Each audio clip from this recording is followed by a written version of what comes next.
చెప్పేవా చెవిలోన ఒక మాట, పువ్వులతో తుమ్మెద చెప్పే మాట.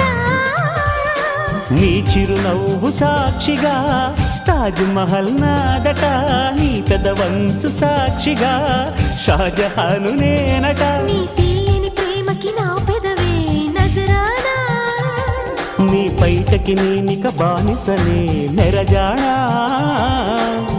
అనంతాల ఆత్మ నీవై చేరుకున్న వేళలో కోకలు కట్టిన కోయిలా కమ్మని కౌగిలియవే.